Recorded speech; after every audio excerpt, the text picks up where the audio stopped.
time of the week again. Prepare yourself for the surveyors of sauce, the sultans of spaghetti, the whispers in your ears. Ladies and gentlemen, welcome to the What's Your Spaghetti Policy podcast. Now, here are your hosts, Alex and Jakub.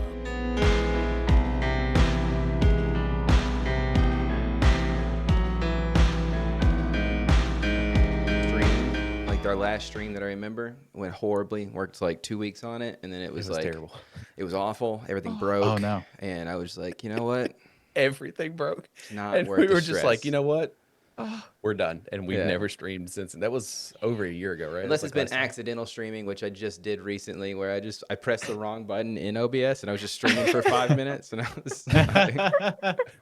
I got a notification from my Twitch. It's like, "What's your spaghetti policies is streaming?" I'm like, "What are you doing?" He's like, Why? I noticed like when I was 5 minutes in, I was just sitting there like, oh yeah, I guess I should probably stop streaming and like actually record what we're doing. So, But he was more mad that nobody joined and watched. yeah, it was upsetting, you know? It was a little bit upsetting that you're sitting there streaming unknowingly and nobody shows up to it. So, it's just, it's another. That's almost worse than if you had like a ton of people just watching you.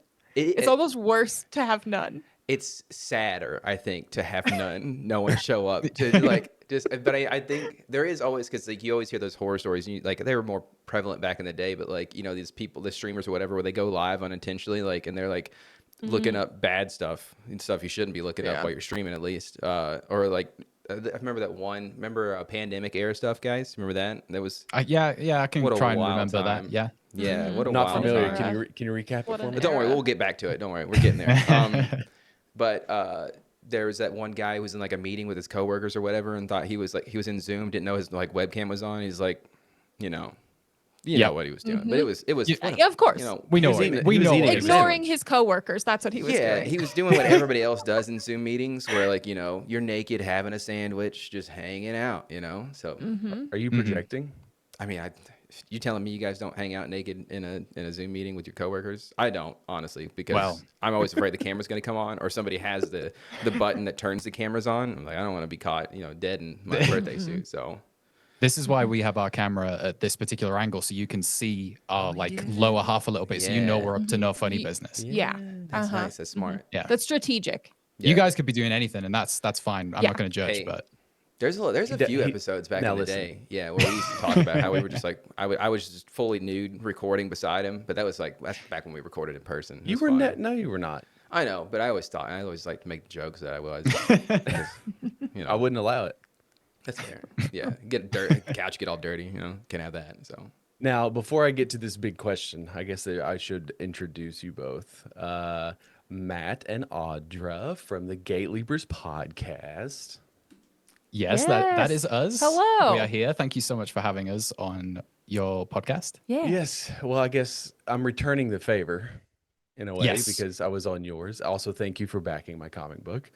Of course. Absolutely. Yes. We have a mutual friend in Ben Robinson, We do indeed. and we've been in the same circle of people for quite a while, but I guess we just never really crossed paths until I guess about a month ago or so. I think so. Yeah, like sort of the podcast Twitter sphere of the late 2010s. Yes. That kind of group of folks. When did you all start yours? Well, we first started with a podcast called Drinkopedia back at the end of 2018, I think, Okay. and we did that for about 100 episodes until Nice.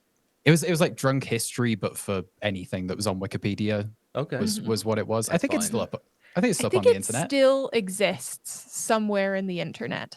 Everything exists on the internet. yeah, it doesn't. Unfortunately, it doesn't go away. So Yeah, unfortunately. Old Facebook posts when you were in Twitter. I hate Don't remind me. Gosh. getting the. I haven't gotten one because I deleted my like Facebook permanently or whatever. But it was like, yeah, you get like here's a 10-year flashback. I don't want to see what I was doing 10 years ago because it was definitely No. cringeworthy for sure. So It was who I was 10 years ago is insane to me now.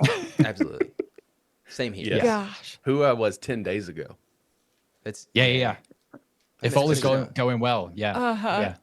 Yep. But Now, before we get into like, we're going to start with your origin story and we're going to work your way up to how you two meet each other and then obviously start a podcast, because I don't know if you've ever talked about it, but how do you feel about bananas in the shower?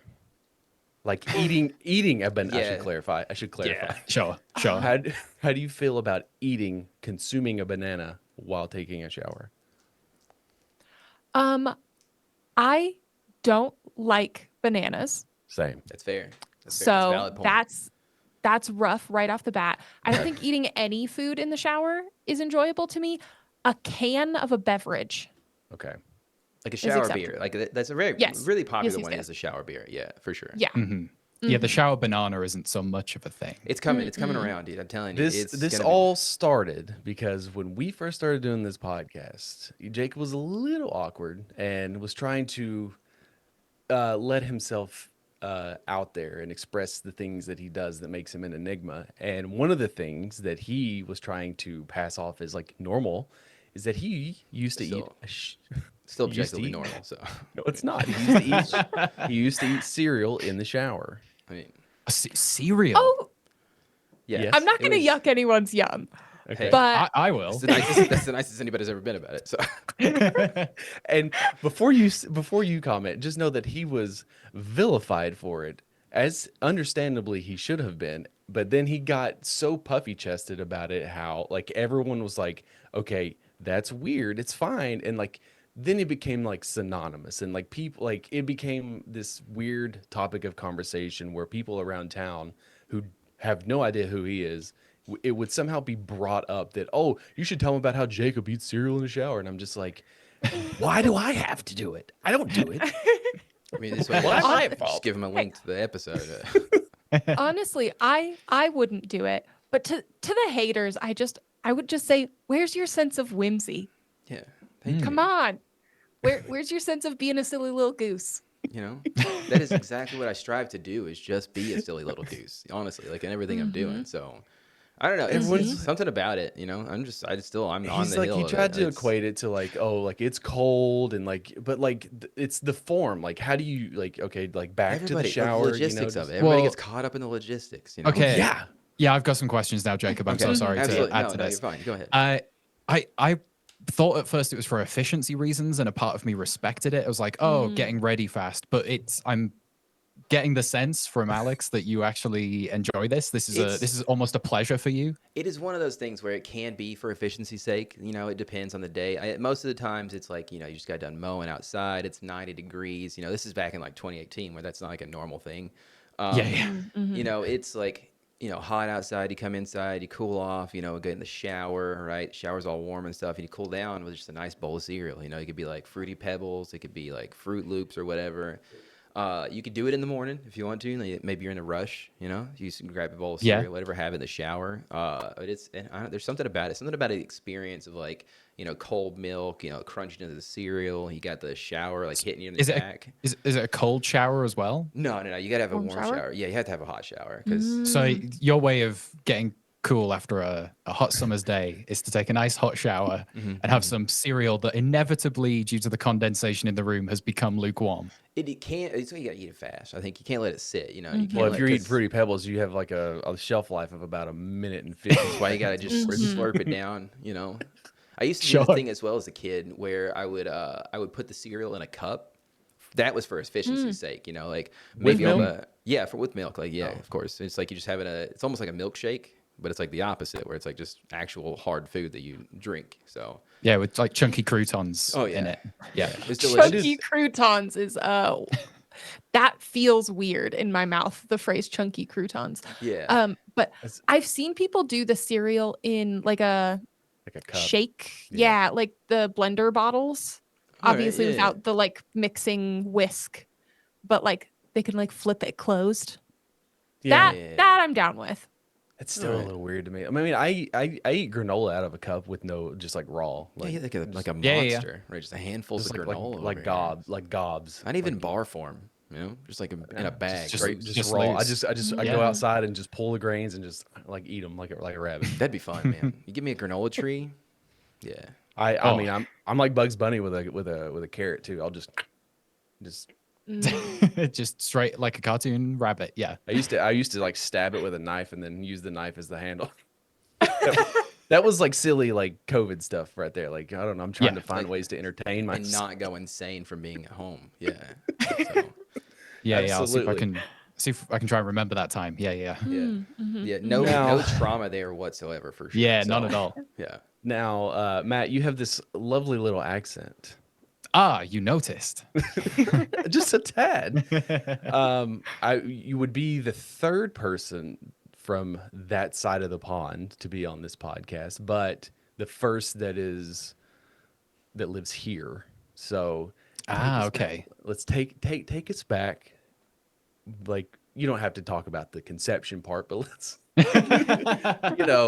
the 1989. So tell us, give me the beginnings and how you get to the point of meeting her, and then we'll break, and then we'll talk about it. We'll do it with her. For sure. Yeah. Happy to talk about. So I'm from England. I'm from the north of England. Although people who are listening to this might be like, that doesn't sound like a Northern English accent, but it's because I've lived in America for 7 years, and you've kind of got to end up sounding like how Americans want you to sound in order to be understood. Yeah. And look, that's the same for every American that goes to the UK as well. They all end up sounding like 1950s Hollywood actors. Yeah, see? How's it going? Exactly. Yeah. But yeah, I am from a town called Stockton-on-Tees. Always love to shout it out when I can, because it is known as the poorest town in England. Let's go. It is it has the highest poverty statistics. It has the high, well, maybe not the highest crime rates because London exists, but it's got high for a small town. It's basically known for a bad time, but at the same time, because it's England, we kind of love that and use that as our like community spirit to give us some like togetherness and bonding and stuff like that. So I spent most of my life in the Northeast, never really left until meeting Audra. Okay. Sorry if I just skipped through like everything there. It's all good. No, it's fine. So we'll switch over, because I assume there's a reason why you end up here. Yes. Okay. So let's switch to you, Audra. Well. Okay, go ahead. Yeah. Well, the reason why I end up here is Audra. It's me. Okay. Well. Yeah. So I'm from originally Illinois, but most of my family's from Colorado. So we ended up in Colorado. It is a beautiful state. Absolutely love it. I met Matt online. Online. So we like messaged back and forth for a while, and then we're like, oh, we both have iPhones, we can call. Like that's a thing we can call internationally. What year is Game this? changer. So Oh, this is, I mean, I'd say we first started like messaging each other on Tumblr. That should date it for you as a time period. 2013, I think it was. Probably when. But then it was probably around about 2015 that we were like, oh, we could like contact outside of this website. This is 2015. Okay. It's 2015. I think I probably got to get away from Tumblr. Yeah, we were like internet friends for a couple of years, and then became like real distanced friends for like another year after that. And then we started dating, and I visited America for the first time. Yeah. So technically speaking, we had only seen each other in person for like 1 or 2 weeks before we were like, yeah, we'll just get engaged. Nice. This is right. Yeah. So you decided to come to America simply just to meet her? Sorry. Yeah, that was pretty much the entire reason. I mean, like at the time we kind of framed it as like, okay, we think this is a thing, but if we need to be in person to know if it is, and spend time with each other, all that kind of stuff. As like humans in the same space. As human beings. And we were like, if at the end of it doesn't feel right, then I got a great vacation and hung out with a friend in America, and that's cool. I got from my perspective, a once in a lifetime experience, like save up and go to America kind of thing. But we had a great time. Yeah. And we were like, what we thought was real on the internet was real in real life. And so we were like, awesome. Let's do this. And That's dope. That's beautiful. Yeah. That's beautiful right there. That's nice. It's like I know that like because me and my wife we met like she had always known me like she didn't know that I existed until. Can I tell my version real Oh, quick? yeah, sure. Go ahead, dude. By all means. No, of how you Yes. met. Oh yeah, absolutely. So the version that I know is that his wife, his now wife, was actually friends with his brother. Yeah, they And did I happen. think that they were talking first, Who? but Me? they didn't reach the Which stage one? of like your brother and your wife. I think that my brother always had a crush on her. That's for sure. I know That's that it, much. yeah. Yeah. He definitely. But he's This is through WoW. yeah. And then we. Oh, Yeah. okay, nice. So you continue. Yeah. Like he's definitely yeah. Now Okay. okay. Okay. Go Yeah. ahead. So then she didn't know it existed until like I think like my senior year in high school, and she had just graduated or whatever, and she didn't realize that my brother had a brother the entire time. Because I was always over at my ex-girlfriend's house or whatever whenever she was over there, and so like whatever. Anyway, she stalked me on the internet for like 2 weeks. Found out I was single, and then we like started talking on World of Warcraft, and that's like we played a little bit together, and then she came home for like Christmas break 20 oh man it's like 20 how oh buddy 2015. 2015 or 14 somewhere around there. It's been a couple You've of been years. dating a year less than I have. Yeah, and No, something like that. 2011. 2011. You know, we've been married for a 2011? little while, so I got together Early 2010s. I got together with Yeah. my wife in 2010. okay, yeah. So it's like a year or two after that, and maybe like. But anyway, I started dating pretty quickly after that, and then it was like I think I want to say a couple of weeks or so. Then I proposed to her, and then we stayed engaged for like I don't know like a couple of years. It was a whole thing. We had to graduate and stuff like that. Yeah, and then we yeah. got married. We've been married ever since. It's been so much fun, you know. So it's been Oh, sick. beautiful. Yeah. So, but yeah, we met through the internet pretty much. That's what I tell people through World of Warcraft. It's- So It's so cool You get to it. meet somebody else who normally when I'm like, oh yeah, we met like online, people will be like, oh yeah, a dating app. Yeah. Or so like- was you using Hinge like or like what's the Tumblr? The I mean I don't know any dating apps now. These I've Oh, never been. Tinder? Yeah. Tinder, there we go. Yeah, there it Hinge, is. all I've never them. been on a dating app. I don't know how it works. Yeah, they didn't exist Yeah, whenever we were dating. So Yeah, it's we just said the dates of all of our things were like the early 2010s. Yeah. I feel like it after we all got in long-term Uh-huh. relationships, that's when dating yeah, apps. it's like Christian Yeah. Mingle and like Plenty of Fish. Yeah. Yeah. FarmersOnly.com. That was a Farmers popular Only. one. That was always on Mhm, TV. mhm. FarmersOnly.com. The Buddhist mixer, yeah. They had such a budget for that website. So congrats to them. Kudos. Like so, I'm sure that That those farmers seed are doing funding. great. Yeah. Dang. All What's the it? grains. What's going through your mind? Like, did you meet at the airport? Yeah. Yeah. I like went and picked him up from the internationals gate, like where they have the international arrivals. Is this the creepy Colorado airport in Denver or? Yeah. Okay. The very Yes. same. Oh yes. The coolest Oh. airport in Denver, you mean? Like they're the coolest Well, airport ever there's to exist? two. Okay, is which one? weird. Which one is the one that's creepy? The cool one or The, like the new one, yeah. Oh no, that one's cool. It's got the With, horse like, that they have killed a man. Yeah. Yeah. Yeah. And all Yeah. the the murals. horse and the murals are wild. And then they tried to do this thing at one point in time when they built it where they tried to do like fully automated luggage Mm-hmm. carriers underneath DIA. But it didn't work. So now it's just like a web of abandoned tunnels underneath the airport. Haunted catacombs. It didn't work, but I think we Yeah. all know that Bunkers. that's for the end times whenever they have to like shuttle the president in there and he's I gonna live remember, under like, there, so I've only been to that airport once, and it was like 4:30 in the morning because we were flying from Vegas to there. So like it was, and like I remember how long, like like this Yeah. just like seems like it goes on forever. But I remember like that airport got like notorious for because of the Jesse Ventura thing where he goes out there and then like there's that whole conspiracy about all these world leaders have land all around so that way when the end times happen they can all go and then there's this bunker underneath and it's just like yeah probably like I believe it. It's Yeah. Yeah. whatever. That tracks with Yeah. what billionaires would do. Rich people want to protect themselves. Not surprised. Okay. if I was a billionaire, I just F with people all the time. Not even like in mean ways. It would just be like, I don't know. There's that one actor that wore the same clothes every single day of the week, just so like any kind of paparazzi taking pictures of him, like they just looks like the same picture, the same whatever. So I just wear like dirty clothes all the time. You do that anyways. Yeah, but I mean, I'd be billionaire, so it'd be like cool. It would be cool. So I just mess with people all the time, you know. Yeah, you'd have to make it fun. You'd have to Yeah. keep it light. I'd hire Yeah. like DoorDashes for random people. Just order like 100 pizzas for like some house for no reason. See, this is why you couldn't be a billionaire though, because they don't ever do that. Yeah. They don't have fun. there- It's so upsetting. the They thing. don't have Exactly, any right? fun.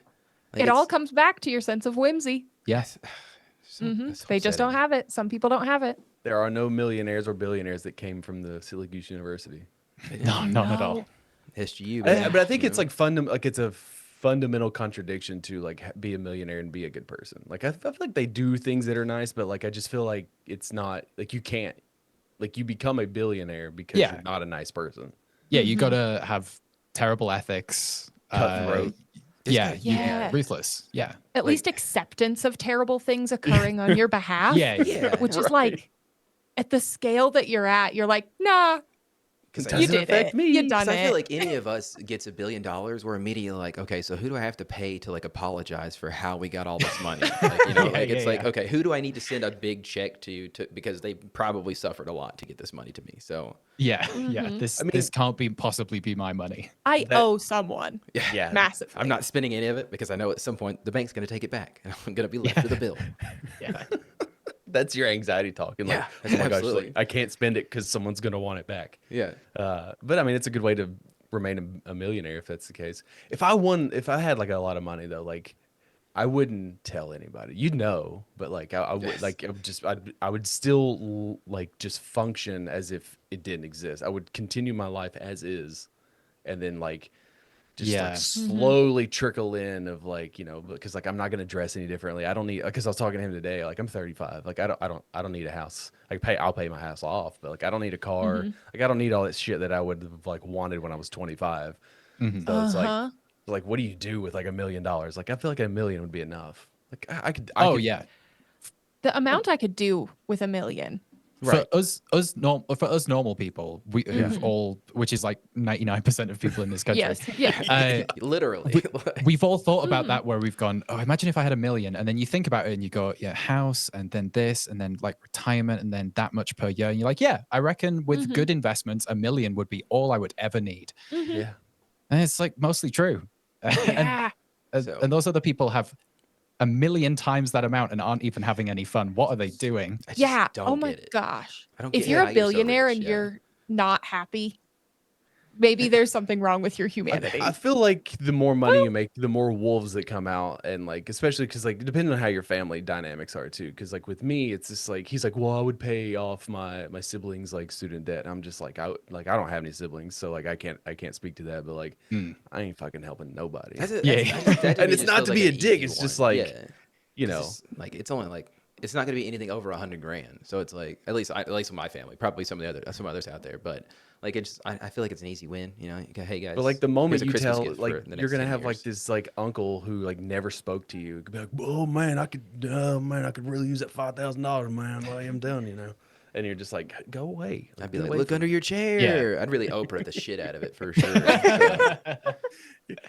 So, it's been under my feet the whole time, and like pull it out like out of thin air or something. Yeah, it'd be crazy, dude. I'd go really sly. I'd be like, okay, I haven't told anybody else in the family this, but I did win the lottery. And can I pay off your this? But I'd tell that same exact thing to every single person I did that for Yeah. so that I could continue my life as though no one thinks that I've done this. But you've I would solved come- everyone's But I've financial problems. I would get creative. I would just lie to everybody. Yeah.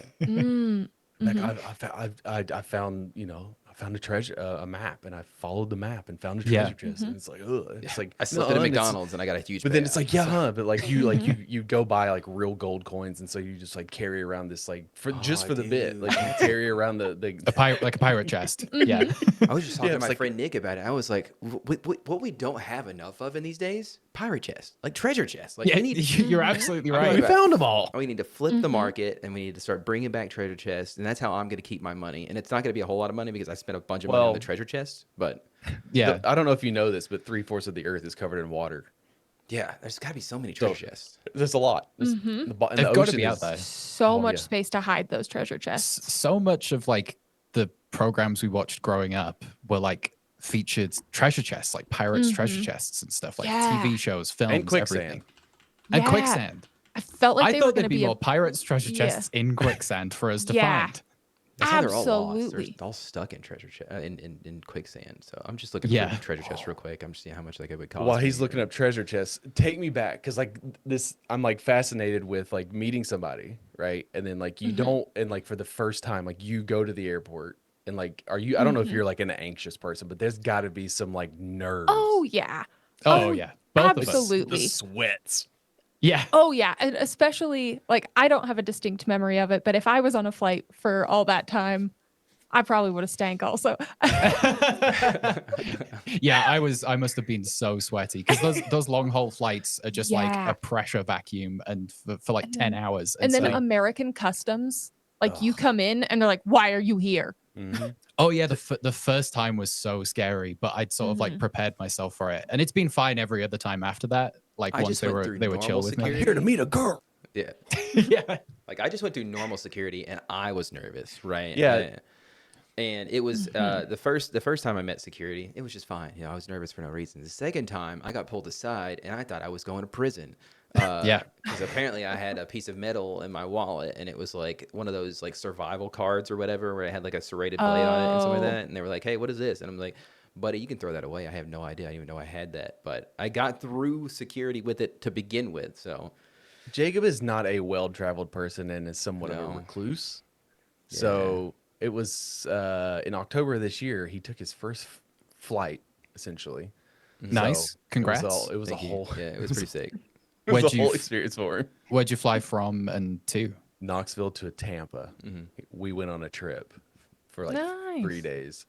But he got the full experience because like the very first flight, like there's no one there, like the airport, there's no one there. It's at like 8:30 at night. Like we go through, it's fine. And then we get to Charlotte, which is our connecting flight. And it was just like a nightmare. It was a mess. Like a nightmare. It gets delayed like 3 times. And then like we finally get to the terminal, and then like they unload everyone.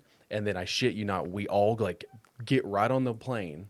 And then the moment that like he had sat down, I was sitting beside him, he goes to buckle it. They're like, "We're gonna ask you, we need everyone to deboard the plane because we're decommissioning it." Yeah. What? They started taking it apart as we were getting out of the plane. So, This plane is terrible. It needs to be gone. But like, yeah, We can't even leave it put together on the tarmac. like I understand that those things happen, but why the fuck would you put people on? Yeah. it? I'm sorry. Everyone needs to leave. This plane is actually made of Lego. Everyone needs to get up. Yeah, I know. We made a just horrible got done error. flying this thing. It was crazy flight. We know we had you on here. We thought we could do it again, but there's a lot. There's a lot of red flags right now. So. And then I think like when we were leaving Charlotte, like they did an update, and we sat on the tarmac for 45 minutes. It's like, do that shit before we get on there. Because like you can't, because like you can't get up and go to the bathroom. Like you cannot get out of your seat. You know Windows Yes. 11, man. You know Windows 11's got to update immediately. Like you've got to do it then. And if you're in the middle of the flight, like when that happens, yeah, we're going down. So They How should have long- asked that little paperclip. Oh, yeah. clipping. How long get was this your done? flight? I assume you flew from Heathrow. I think I flew from. We tend to fly in and out of Heathrow now, but I had to do this like as budget as possible back then. Yeah. So like Oh, I flew from Manchester to Reykjavik because Iceland Air had like a good like deal where it was like, yeah, as long as you did the stopover in Reykjavik, they'd knock like a couple hundred bucks off it or something. So it was like, great, awesome. And so it was like an hour and a half to Iceland and then like 8 hours to Denver. Well, so it was direct. Straight from there to Denver. Yeah. At least you got like a nice view on the way there. I assume. I don't know. Yeah. Oh, yeah. It met him in the middle of the night. A combustible tube. Hey, I spent about all the time looking out the window. He kept our nudging me like, Dude, look. I'm like, dude, I've been on a plane. Like, It's so plenty of beautiful, flights. man. Like I know what it looks like. Like it is cool. When we were coming back, it was like clouds and stuff like that. Like it was really weird contrast because like whenever you're in the air, I don't know if anybody's been on a plane before, but it's kind of crazy. You're like in the air and shit. Like you're It is over the crazy. It is clouds. crazy. It is like Insane. wild. But like it starts off like it's a very cloudy, gray day, right? But then you get to fly in and you're above the clouds. I was like, whoa, it's like sunny up here. And then it like puts you in the mindset of like, oh, it's a sunny day. And then you fly below the clouds and you're all depressed again because it's like, raining Yeah. and shit. And you're like, darn. I flew back to Colorado from a trip to see my family, and it was that same thing of like, it's sunny, I'm coming from Arizona, and they're like, okay, there's a bit of storm happening. It's going to be a little bumpy coming in, and we land, and I look out, and you cannot see anything. It's just white, fully covered in snow. The plane slips a little when we're Nice. like That's fun. landing because there's so much ice on there already, and I'm like, okay, I am not a great flyer at the best of times. It's like, this is so much Guys. fun. This is great. We're sleigh riding now. It's so much fun. Oh, so festive. Ah. So take me back to this moment. I keep interrupting. I'm sorry. We do this. We go No, on no, all it's sorts of You're branches. fine. Yeah. It takes 35 minutes to tell a 5-minute story. So like you're at the airport, you're like, well, like what's going through your head? Like with both of you, like what are you thinking about? Like when he lands. Gosh, I think I'm probably just fucking terrified. Yeah. But like it's the just good one. Yes, the good one. Where I'm just like, what is happening? Because this has been so long in the buildup of like years of knowing each other and just kind of having it like when you live on the opposite side of the planet, there's just like a thing in the back of your mind that's like, oh, I'm probably never going to actually meet this person as much as I would like to. Right. And then the conversation started of like, oh no, this is actually going to happen. But you still are like, but like, Is he like? Is Is he that really real? on the plane? Is he really Like, on the did he- plane? Yeah. Like, did he just Like, I can Google, like, you see- reverse image searching the tickets to make sure, like, they're real tickets or whatever, you know? Like, Yeah, I yeah. understand. I get it. I get the anxiety there. So, yeah. But I just think it was awesome. And we were both just, I think for the first, like, while, probably up to half a day, we would just be like, you're a person. You're like a real human. Yeah. There was and a you're lot of here. like yeah. of that like shock factor for sure. I think I remember because I'd been awake for like 18 hours or whatever. Shit, I bet. Yeah. I was like, I remember like the sudden like jolt back awake thing after being like very sleepy for those last few hours of just like, oh, I'm essentially in first date mode now, and I've got to kind of be interesting. Oh no, I've got to. The adrenaline kicks in. Yeah, I've got to be a little bit on here. I like don't mess this up kind of thing. And so yeah, I remember being like quite like chatty and like in the drive down from Denver to the Springs. Yeah. But yeah, I remember being suddenly very awake and then not being able to sleep that night. That's fair. That's true love right there. I get that. Yeah, I get that that's what feeling. it does to you. Yeah. That's what it does. It's like the ability How to long just was your up. stay? I think we did pretty well in Yeah. the because like I remember not taking any time off work so that I could Yeah. take 2 weeks. A full off, 2 a full weeks. 2. So I What's think that two- like? Yeah. Getting Like, 2 yeah. weeks off? Having like a good Just to take a work-life trip? balance and Wow. stuff like that. It's insane. Yeah, Yeah. look, I mean, you just gotta vote for more socialist policies and then you get it. Hey, buddy. Yeah. All right. That's never going to fly in this country. Dirty words, bro. We got to come up with new words for them. We'll rebrand it. It's fine. Yeah. I've been Well, harping on because this they've for taken the years. words and like weaponized those words into meaning what they don't actually mean. Yeah, that's true. That's true. That's fake. We'll news. we'll find a way to beat them. Yeah. We'll figure it out. It's like We'll the figure word. it out. It's like the word woke. Like people don't know what that means. They just yell about it. Oh, it's woke. No. It's like it's Yeah, like, but what does that mean to you? What do Right. you mean by that? Yeah, like what do you? What do you? Human decency is what I'm hearing. Because like A woman? A woman can be a main like playable character. Like she's the focus of the story. That's woke. Because when I Yeah. hear woke, I think immediately She has clothes on and she's not like Yeah. a sex symbol. That's woke. Yeah, she's not like a GTA like lady you can pick up on the side of the street. That's crazy. Like that's insane. So when I think woke, I think like aliens. People haven't been fully open to the idea of like aliens, right? Like there's everything going on around us. They're just not woke enough for it, you know. And it's like so. We have like, and then it's so subjective, you know. What is woke? And Yeah. I don't know. No one can say it's just a buzzword being used to divide us, I think. Yeah. No, that's not. No. No? Okay, that's that socialism again, isn't it? I've got to stop that stuff. Yeah. Is UK socialist? Like, is it like No, it's, what not is it? really. What is It's so I would say the UK right now is it's equivalent of what the Democrats are, like we're liberal Okay. centrist, like very much middle of the road. Will want to maintain the current system but not really change anything about it. But generally have like socially progressive, even if they're fiscally conservative. But the UK has just come off the back of like 10 to 12 years of like populist conservatism. That's what I which was is I'm remembering. Yeah, I remember that you Yeah. guys, they like the ruling party. I don't even know if it's like the people in power were like our version of Republicans, and they just lost it. Like, which is That's like with the new basically. guy, Jim. We have a shout out Jim. You look great in that shirt. Like, Jim Plum. He's in the UK currently, but he has explained it to me several times before, and it's like, And our you friend know, Amy. Amy as well. Yeah, Amy's in the UK as well. Shouts out Amy. Hope she got my They'll probably know more about exactly what's happening. I mean, a recent thing that's like this week is that Elon Musk has just donated $76 million to the UK's like small far right like fascist party. Why would he do that? That's fun. To like, and that donation alone is more than the major three parties spent combined in the entire last election. So that's meant as like seed money to build to the next election kind of thing. So Is that why like Australia? It was Australia and Canada was like, no, there's like a cap on how much you can contribute. currently the that's weird. currently the Western democracies that have had like liberal governments for like the majority of the last decade or so, they're currently passing laws to stop this kind of thing from happening. But almost our like two, there's some kind of like not movement US, not going UK. on. Yeah, That's just infringing on their freedoms. of course. Yeah. It's Yeah. not that some billionaire told them that. Man, I don't know how you guys feel about Elon. Okay, I don't mean to like break the relationship here if you guys do like him or whatever. Nobody but likes. I hate him so much. Like, this was before he got into like right wing politics and before he bought Twitter. Like, Just he's just sucks. always sucked so much. He's just a piece. I was of always shit. thought I hate him.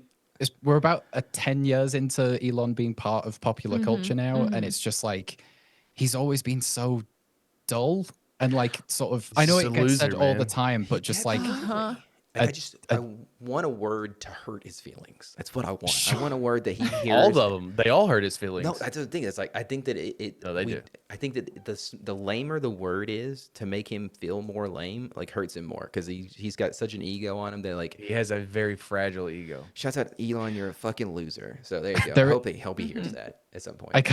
I kind of love that now that his kids are getting older, we have it confirmed that he is a complete loser. Because I love every time one of his kids just goes on a rant online and is like, no, he's a deadbeat dad. We never saw him growing up. He was always doing this. He was always doing that. He's high at ketamine at every birthday party he shows up to, which is only half of them. Like, dude just sucks. It's like he's just the worst. Shut up. He sucks so much. Like,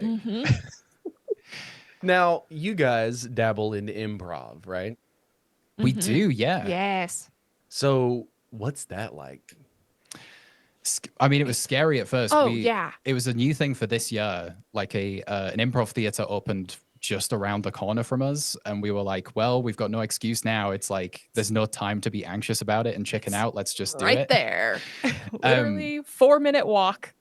So Nice. yeah, it's been really fun. The first like round of classes was literally just like being comfortable and confident to playing around in a space and saying whatever's on the top of your mind, and like learning to do that with other people to build a story or build a scene or whatever it might be. But the last couple of months I've been feeling like I'm starting to get this and feel comfortable with it. Yeah, like a lot of those early classes, a lot of it's built around, like Matt said, the idea of like being able to say the first thing that comes to your mind, as long as it's not racist, sexist, homophobic, all those things. You know, the things that shouldn't come first to mind. Yes, for like normal yes. people. Yeah, I get it. Yes. So What do you mean? Or somebody with anxiety who's like, okay, don't say these things, and it's the first thing that pops into your head all the time. So then You're like, it's oh shit, yeah. like I'm not racist, but it just immediately But like, I don't worried wanna- so much about not being seen as a terrible person that I only think of terrible things. Yeah. But there's like learning to say the first thing that comes to your mind, but then the flip side of learning to be able to accept anything that the other person says. so that No, they feel yeah. safe just saying whatever. And we're going to say yes. And we're going to say yes to what you said. And then we're going to add the first thing that comes to me. And so it's kind of learning both of those skills. It's gotta be That so is- scary too, just like dealing with other people, like because you have Matt obviously, so it's like you've at least have that anchor, like where it's like if I have to pivot off anybody, at least they pivot to him. But it's like dealing with people you've never met before, and then that's terrifying to me. I don't Yeah. like, I think it's it why was for it's me. so important that those like early classes have the training of like accepting anything that comes to you. Because there was there's an older mentality of improv that's kind of like, oh, I'll kind of throw the other person under the bus if it's for the joke that's what kind of thing. And that's one of the only big no's is like, that is the cheap laugh. And we can't actually build a So good Jacob can't do it. laugh. What are you talking about? I would never throw somebody under the bus. No, you go for cheap laughs all the time. Oh yeah, but I mean, I wouldn't. And not at somebody else's. But not expense, at the though. Oh yeah, yeah. there's plenty of cheap laughs in Oh. improv still. Yeah. Absolutely. But I think the creation of that, like, you and I are in this. Like, our characters might not agree, but as performers, we are in agreement about what's happening. And so I think it is terrifying to jump into, but fortunately, this modern style of improv is well suited to like easing you in pretty quick. Yeah, That's cool. Yeah, we just did like on Tuesday, was it Tuesday night? There was a round of like open auditions to form some new teams to do like a battle of the bands style, like teams against teams, building to like a big show at the end of next month. And that was like pretty intimidating. That was like the most intimidating thing yet, because it was like 30 people in a room, or like with numbers auditioning and do like participating in games and short form things and stuff like that. Like, okay, these 10 numbers, we need 6, 14, 12, 11. All of you up on the stage. We're playing this game. Let's go. Yeah. And we getting just then had to flashbacks do of it. like middle school basketball tryouts right now, and it's scary. Yeah. Okay, I feel very intimidated. So I felt like I was at school for the first time in 15 years. I'm sorry. It helps you like develop like a really particular set of skills too, because like you can be quick when it's like when you're around your pals, right? You can be quick-witted and like off the cuff, but then like when you're doing that with strangers and being able to do it very quickly and efficiently is just like that's like a skill set that like you have to like chisel away at and get really good at. Because like I experienced a little bit of it when I was on your show when we did the three word thing, and like it's very hard. You Like did very good. Yeah. Shouts out to you. That's Yeah. Really good job, by the way. Yeah. It was Having great. no experience with anything like that. Well, there's I mean, the power of editing as well. But like when you're sitting there, cut that. and not to give it away, but like I know Ben, but like he says something and you're just like, okay, but then this starts to play on your mind where like if you don't have something immediately and then everyone's staring at you waiting for you to say something, you're just like, oh my god, just say something. And it's And just, that's honestly what the first like several weeks of improv were like. But it's also why I like sort of like doing some gentle improv on the podcast, is like I truly believe it's something everyone can do. And especially podcasters. Like podcasters, improv is all about listening and then responding. And people who've podcasted for years, like yourselves, like that's an instant thing that you just understand of like, oh yeah, I'm gonna talk for a bit, I'm gonna take in what this person said, and then I'm gonna build on that thing. the art of conversation is some sorry, Jacobs, No, is you're is something that I think we've lost a lot of. I think obviously a lot of that happened in COVID, but like when you talk to people, I've always been able to talk to people. Like I don't get nervous around people. We've had people of like stature on here that like I just talk to people like they're human beings because that's what they are. But like you could tell like in the early episodes, Jacob was trying to find his footing. He was trying to like, you know, first episode. no, it's fine. Your wife even commented on like the longer we did it, the more comfortable you became on mic, and like you're not trying so much to like put on a show. You sort of like let your real self out, and then like you just like you're able to have conversations. And like podcasting is like underrated as far as, especially when you're meeting new people and you're talking to new people, like that whole like I said, the art of the conversation of trying to just like like talking to people, because I think Yeah. talking is a Yeah. great form of free therapy. That like this is the thing about is like there will be Definitely. days where like, there's days where like I don't want to fucking do this podcast. Like I don't want to do it at all, and it has nothing to do with anybody other than just like me. Like I've had a shitty day. My child's been like a terror. Like work sucks. Whatever it is. The state of the world. Whatever it is. But it's like almost like 99.9% of the time when I'm in that mood and then I do this bullshit for an hour, I feel great. Like I'm just like, oh, okay. Like it's just like it's lifted. And like, we just don't, there's never any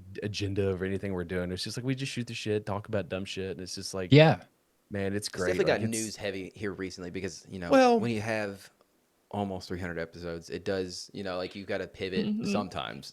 So, but You got to think about the topical things and Yeah.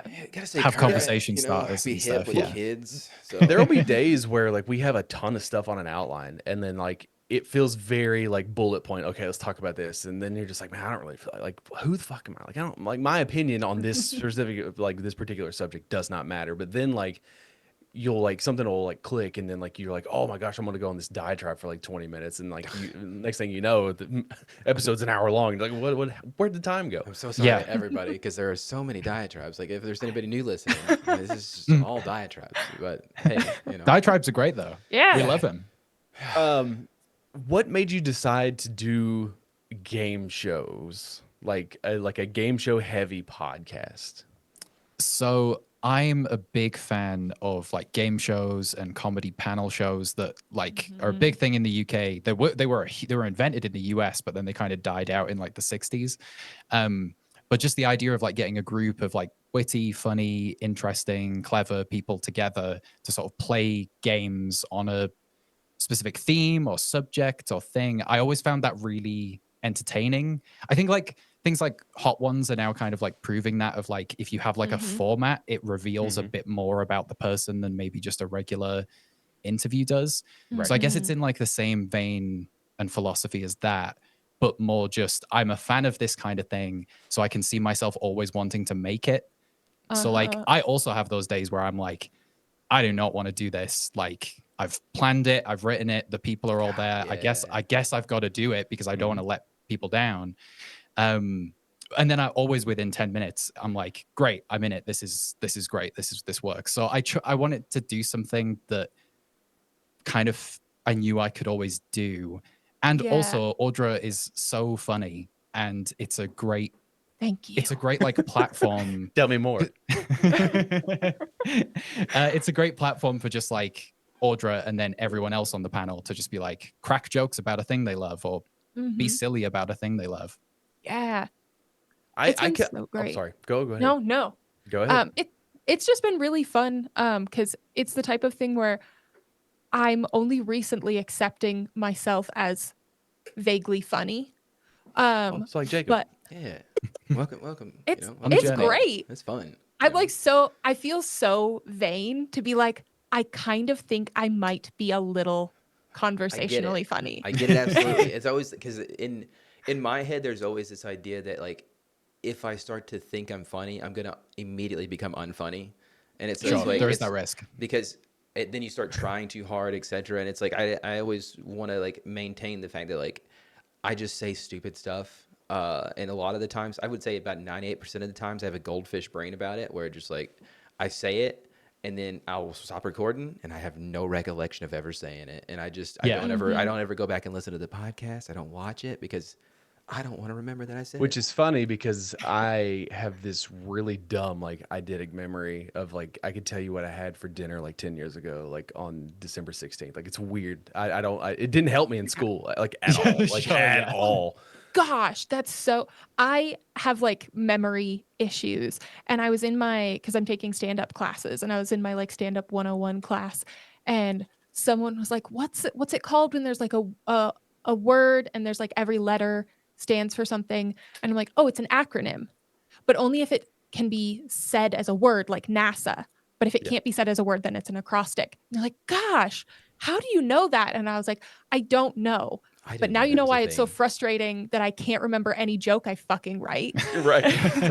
Now you know why I get That- so mad. I relate so hard to that because, like, yeah, I Jacob's- just have stupid memories about things that don't matter whatsoever, and I can remember stupid facts about, like, oh, like there's this one theory that the moon's hollow, and like, oh, it was Adolf Hitler. He went to the North Pole, and there's a hole in the middle of the Earth up there, and it's like there's aliens and stuff in there. And it's like I don't want to remember that stuff as much, you know? Yeah, I know clues from Where in the World is Carmen Sandiego. I remember I remember clues from that PC game, but I can't remember the playing joke. PC game. I don't remember what it entailed, but so They give you geographical clues, and you have to find, where in the world Carmen Sandiego is. That's it. That's all anybody ever needs to know. Yeah, like when I'm watching I'm watching like a sporting event, right? Especially if I'm watching my team, I will often say things before the announcers do, and my wife gets so just like annoyed at this point. We've been together for 14 years. She's like, "Can you stop?" Like it's just like, "I'm sorry that I know these really obscure facts about my team." Okay? Like I'm sorry. But it's so funny because Jacob, I'm not a big like label guy, right? Like I play video games, but like I'm not a gamer, right? Sure. I've written a comic book, but like, am I a comic book writer? Like everyone likes to put you in this box, and I'm not a fan of being put into a box. I get that. All that to say is like, because like I'm a huge metalhead, but like I do not look like one. I don't dress like one. I don't like act like one. Like I feel out of place at like metal shows, whatever. But Jacob the other day, I don't even know what the context was, but he called himself a comedian, and I took great offense to it because I'm a comedian. I don't think he's very funny. That's a lie. I just tell him that. Hey, you gotta keep me from getting a big head. So, But B, like I feel like I can say I'm a millionaire. It doesn't make it true. But like, you have to know Jacob, like I know Jacob, to understand why he says these things, because he's Sure. a lot of projection and a lot of like, oh, like he says these things because he wants to, appear like it's peacocking, right? And so Sure. what? Go ahead. Oh, no, I think that if one regularly makes comedy, makes funny things, yeah. if you are conversationally funny, but there's not a product, you are not a comedian. Okay. But Okay. But you have a product. you have a Don't product. let anyone tell you. Hell yeah. But he's not funny. And I will say, Audra, you're very funny on the show, by the way. And Matt, you're Thank a great you. host. Audra, sorry, did I say Audra? I've been not to say Audrey. I've been telling myself not to say Audrey. So. No, it's fine. I do not care at all. I cutting all probably that. should care, I'm not cutting shit. but I I'm don't. cutting all of it. Nah, names are just labels, Yeah. These are just one Yeah. of these things. Yeah. Yeah, you're right. It's just like this thing that has been slapped on us, and that's what we have to go by. I Because did, go ahead. Oh, I was gonna say I get that completely. The whole like not wanting to like I have written comedy in some form for like all of my life. Like I've got early memories of writing comedy and have like it's been either a side project or a semi-professional thing, but never a fully professional thing for my entire life. Right. And I've only just this past year started to refer to myself as like, oh, I'm a comedy writer. I can write comedy. If you want me to do that, I can do that for you. See, that works because it fits to the thing that you do. I think a comedian is like a blanket statement. And this, to me, it's like calling yourself a basketball player. Like, obviously, you can pick up a basketball and shoot it. That doesn't make you a basketball player. I would Like, still argue that you are a basketball player. no, it's not. You're I not. mean, but you have some professional. sort of skill. Yeah. I think that's the addition of the word prefix, the word prefix. Words are hard starting over. Cut that. I know you're not going to edit it out, but here we are. I'm cutting it. I'm gonna hack the mainframe real quick. Sorry. Listen, this is the great thing about this is everything is raw. Absolutely. So the word professional as a prefix, where it's like, Okay. are you earning, like, you can, like, I'm a basketball player. I play basketball every single week as a part of a community league. I'm a basketball player in that sense. Professional. If you said you were a professional basketball player, Yeah. that's wrong. I guess it's all about the context too, because like like as an adult, one of the things that I like dread as a parent, the thing that I dread the most is meeting new parents. And then like the first thing that always comes up is like, so what do you do? And I fucking hate that question, like to my core, because it's like people automatically start to like put you in a box based on like what you do to make money to live. And it's just like, and I hate it so much because I'm like I just know it's coming and I dread it. And I'm like, oh, I always here get we so go. every time somebody asks me, you know, because I'm an accountant, like that's my normal person job, right? And when I'm not being a comedian, Uh-huh. so like You've done it. You've immediately, ruined it. I'm never going to hear the end of it. immediately, when somebody asks me like what I do, and I'm like, oh yeah, I'm an accountant, you know, I do like I do some stuff for a company or whatever, and they're like, oh, do my taxes. Like, no, I can't. Like, I don't think you understand. It's like I am an accountant. I'm a comedian. I'm a comedian accountant. I'm an accountant. I didn't say that I was a good accountant, as well as like I'm not a good tax accountant for sure. I barely do our taxes, so He can but barely do math. He got called out on an episode for his bad Here math. we go. Okay, you make some wrong numbers here and there, and suddenly Yes. somebody's got a problem. Okay, oh, this expense report's a little bit too high. Oh, I cost the company millions of dollars. Oh, I'm so sorry. You know. Hey, Well, that's could how you could you say you're a comedian but a professional accountant? Like if Amateur comedian, professional well, I accountant. don't think you have to put amateur in there. I don't think that's. I think you. I just wanted the absolutely balance. an amateur. I just wanted the Everything balance. he does is amateur hour, and he is laughing because love how Matt's like, let's give him a little bit of the benefit of the doubt. And I was No, just but like, I just well, you like the could balance of immediately the curb it. words. I do. I don't understand. But I think, yeah, I'm fine with the amateur comedian. I'm fine with that. I'll yeah, settle but with that. here's what you all don't know. Here's what you know. When you guys go away and you go to bed or whatever, he's gonna think on it, and he's not going to say, "I'm an amateur comedian." He's gonna cut out the amateur part because he's lazy and he's bare minimum. I'm already cutting it out Good. of the video. No, this is great. I mean, without sounding too much like a Twilight fan in the 2000s, I'm Team Jakub now. Oh my god. Man, Like we'll bring I that support back. this labeling. I like it. He's good. Oh, this is awful because like you're giving him all of this validation, and Feels good. And here's the thing: you guys are the first people that has ever taken his side. I think there's probably like one or two. Frederick seemed to like take my side a little bit. He likes me a little. Only with you the know? ADHD stuff, but Yeah. like the points in your takes and all these things, like I bring like rational like ways to look at things, and he's just like, ugh, and everyone's like, you know, Alex is right, and he's like, everyone always says he's right. No one ever That's the takes my thing. side. It's like I know that you're right, but then somebody's got to stand against the patriarchy. You know, like you can't. It has nothing to do with it has to do with facts. You got always got to be right. You know, so There is right and there is wise. I mean, there's technically speaking, this is an example as old as time. Technically, a tomato is a fruit. You're not going to put it in a fruit salad. And so I think there's a level of enlightenment beyond knowledge. Okay. And it's being a silly little goose. Absolutely. I love it. I have this issue as a person, and like this feels like therapy hour, so I'm just gonna like let it out here. Yeah. I feel, and like you guys probably feel this too, but like sometimes I feel like I'm way smarter than like everyone else, right? Like, do you ever get that feeling? Do you want to be open about this, Audra? Do you want to be open about this on a public podcast? It's okay. You can be yourself here. Okay. I think I will preface this by saying I am a social nightmare. I have no idea what I'm doing in any social situation. There's social intelligence is a massive thing that I don't have. Creative intelligence, I do not have much of. But I'm smart. Yeah. In the book sense. Okay. In the sense of I'm a quality engineer for software validation. Like, So you're like know- smart. Like you know what you're talking about. I understand. yeah, Yeah. I have a theoretical physics joke in my stand-up set, Okay. So like legit. but I can't. I will preface that by saying I do get that.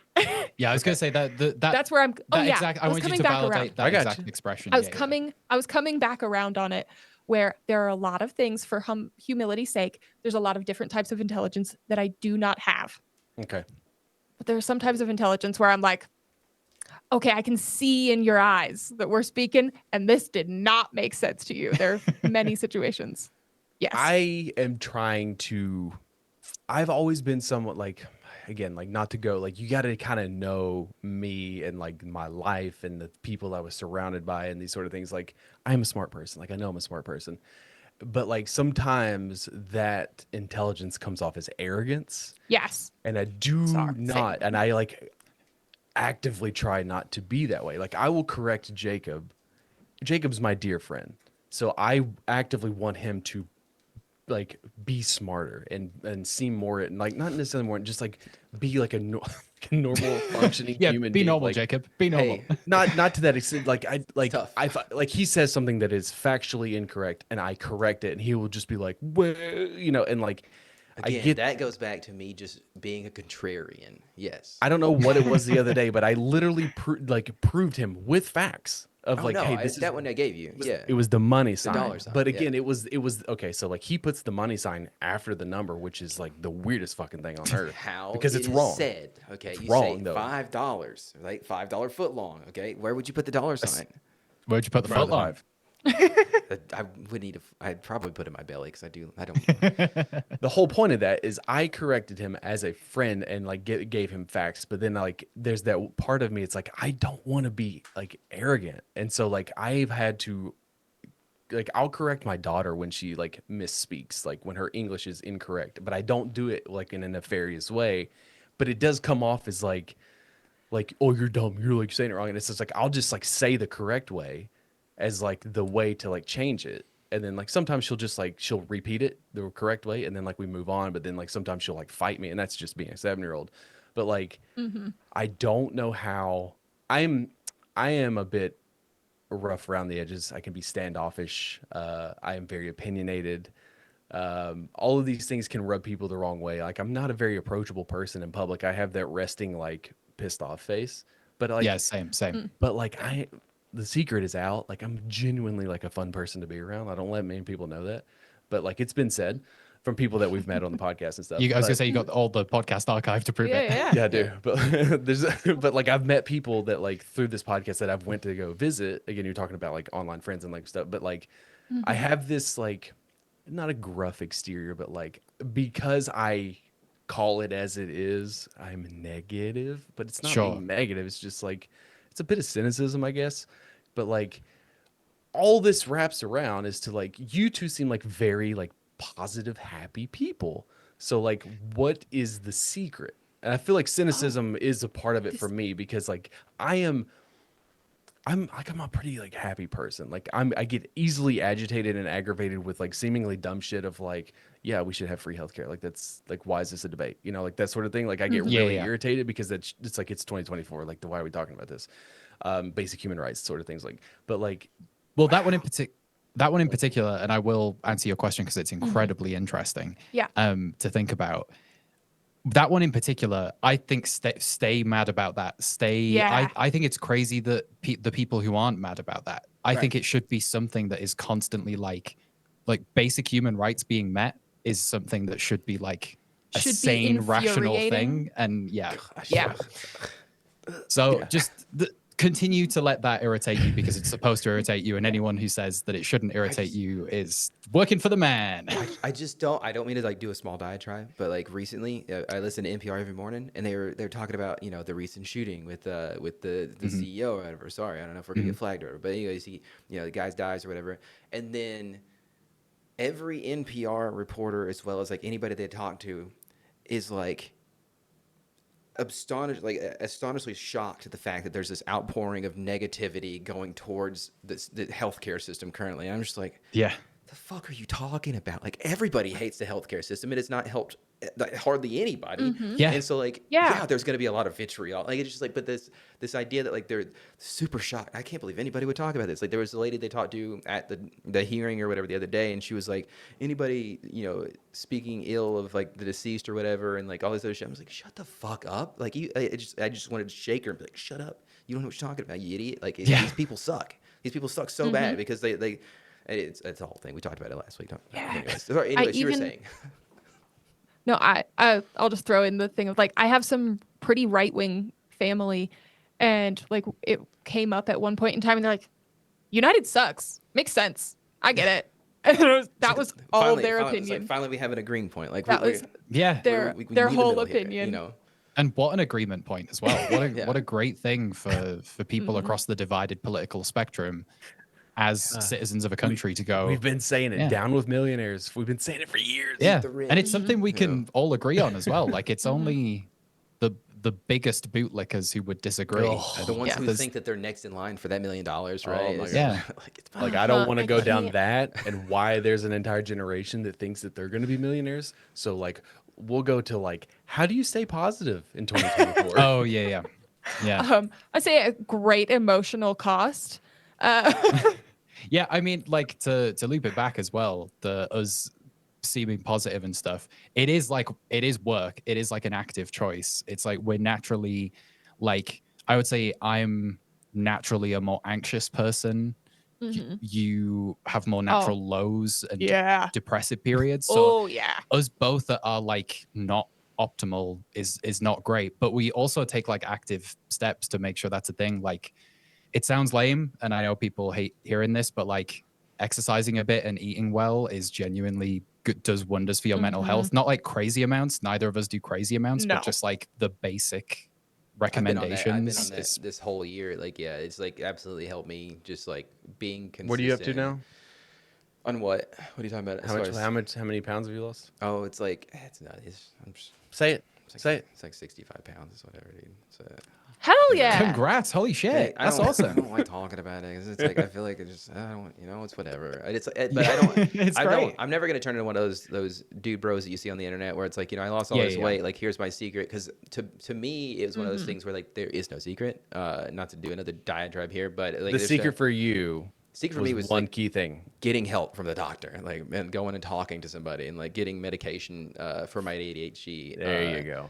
And like finally being able to like have a consistent like regimen as far as discipline. Yeah, having discipline, because like a lot of the thing with ADHD is that I would like if I'm not forgetting that I'm like on some sort of diet or like some sort of like caloric restriction, like I would just come to and be like, oh shit, like I'm supposed to like not be eating, but I'm already eating, so might as well. So it's like having the ability to like remember things a little bit more, it helps. But yeah, there's no like secret, but definitely I think getting active, like you were saying, definitely helps. And it's like even if it's just fucking walking a mile a day or like just walking up and down the stairs for a minute or two, like just doing something, like it definitely helps. But anyways, continue. Sorry, you go ahead. Yeah. Oh yeah, the only other thing I was gonna say is maybe it's just in the wake of like a lot of political bullshit this year and stuff, but we've like actively chosen positivity, joy. It sounds cheesy and corny and stuff, but like we're constantly choosing. Like joy is an act of resistance is a phrase that keeps coming up of like I like that. this is now a form of rebellion. If like the powers that be in whatever form they come in just want us to be ground down drones, then surely being joyful, laughing, like all that kind of stuff, like you got like relating, bringing back the art of conversation, connecting with each other. Surely these are the things they don't want us to be doing, and therefore they are the most like counterculture things at the moment to be doing. And that always makes you feel good. A little bit of rebellious spirit makes you feel good. And for me, I was always told, like, as someone who has a history of lows, people would be like, I just chose to be happy. And then Oh, God. I was. And I'm like, cool, awesome. Manifest Fuck that You want shit. a fucking Yeah. you want a fucking Fuck cookie? you. Yeah.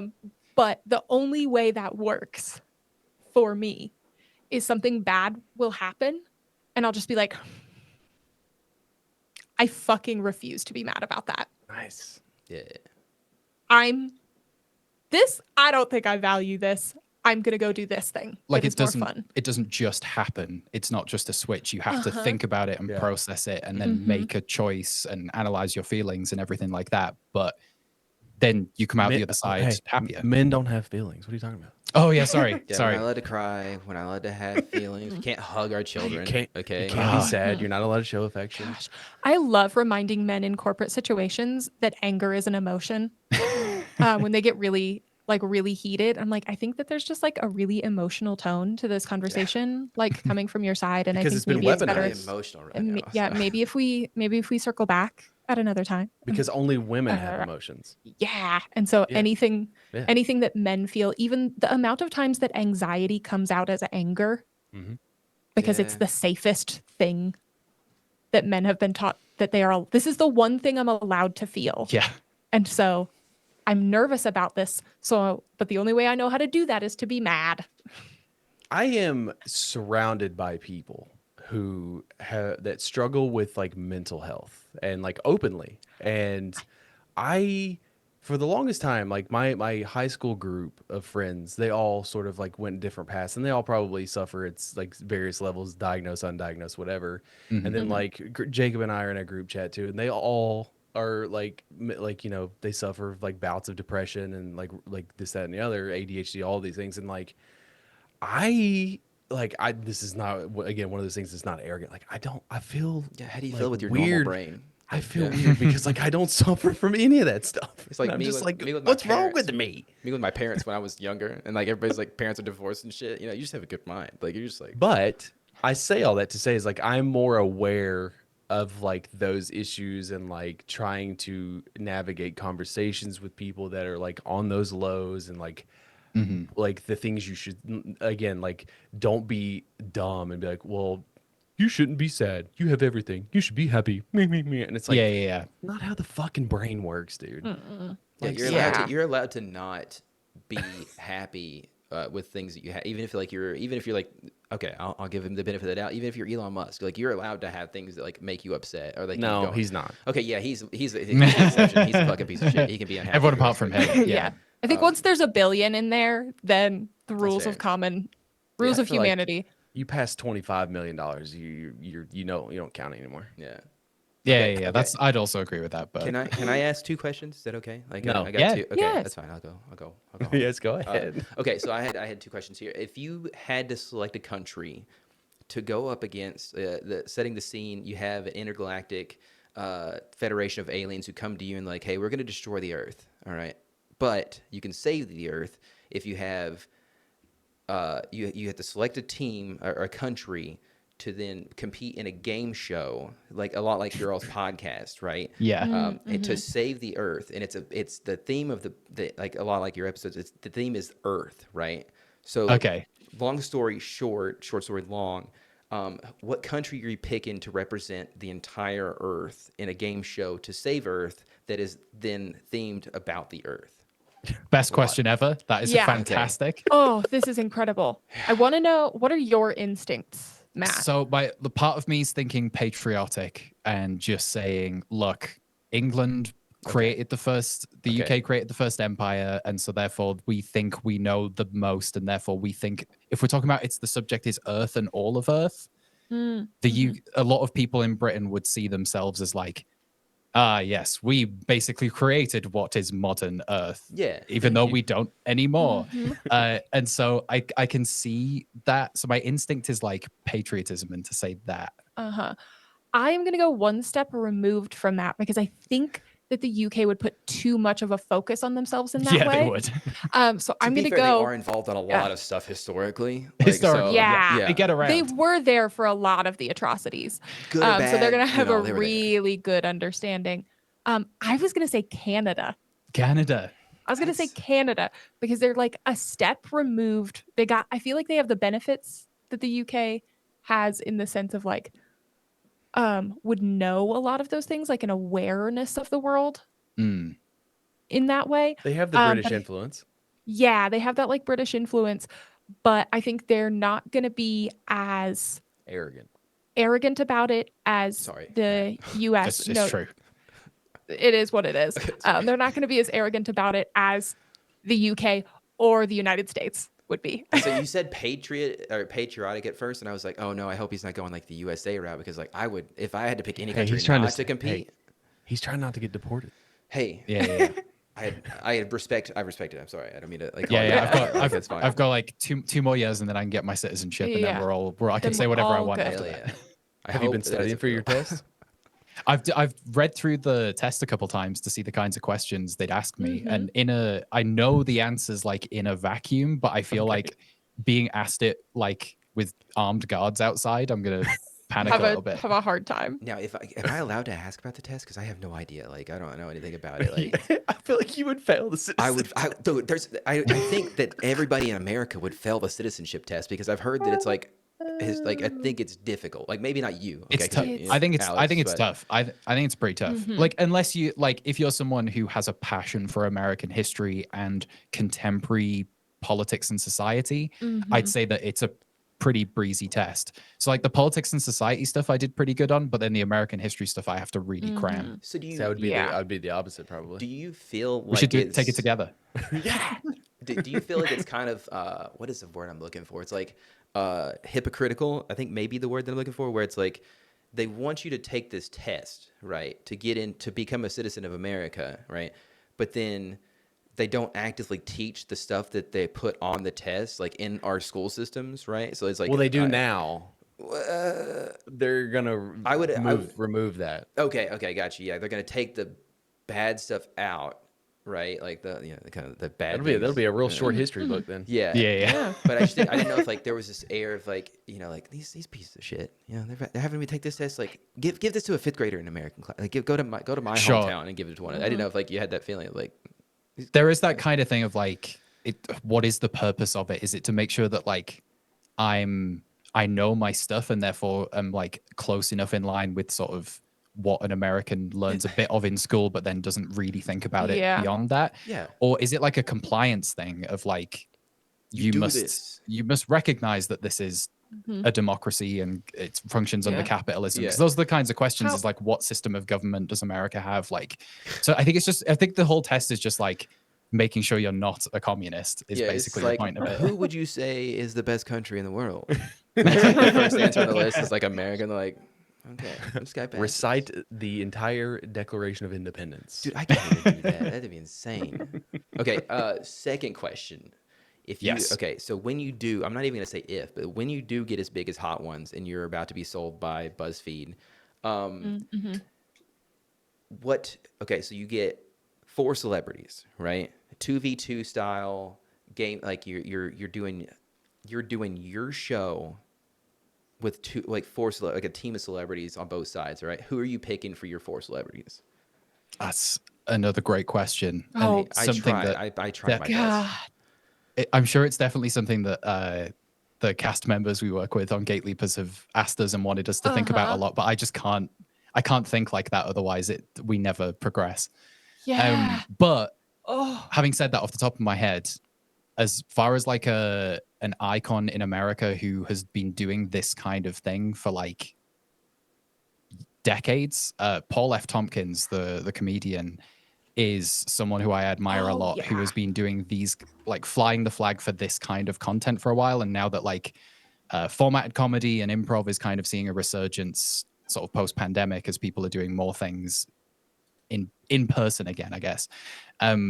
It's been a boom of that. So he's now getting his flowers. That's the phrase, getting his flowers. And so Paul F. Tompkins would be an absolute dream guest for me. Oh, absolutely. All right, Audra, who you picking? Who you bringing to the table? All right, you've got one now. Oh, I guess you guys could build. I just think about it, like, Matt could build his side. Audra can build her side. Oh shit. Okay. So he's got Paul F. Tompkins right now. I'm gonna full disclosure here. I've never heard of him, but hey, I genuinely, I've seen his face before, but I don't know people very well. So it's like it's not like I'm sure that he's super popular.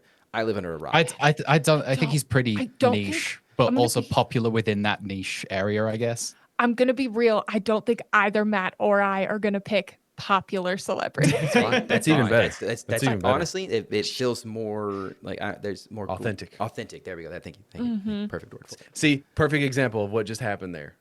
I gave him the word he was looking for, but to me, it sometimes comes off as arrogant. No, I appreciate it honestly because my brain don't work good. So keeps the podcast flowing. Yeah, it really does. All right. If you got anyone, because I'm probably just going to pick a professional wrestler as my second choice. Oh my God, I forgot about professional wrestling. Fuck. There's so many people. I'm saying, I'm sorry, I didn't mean to make. Now it's like the questions are becoming more complex. We got whole many all of these variables. I have to honor my first thoughts, and so I'm probably gonna say just because I think it would be absolute chaos, and because I've been watching a lot of improv and engaging with it a lot, I'm going to say Ben Schwartz Okay. Nice. All right. would be a hoot and a half. He'd be great. be It's Sonic the Chaos. Hedgehog, Jacob.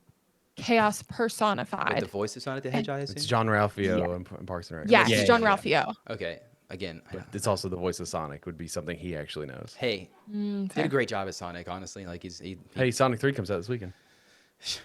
Yeah. if only we were Honestly? sponsored. No, Sonic, you want to sponsor us? Hey, well, I'll slap a commercial. Other hedgehogs do exist. That is true. Shadow. is that the thing?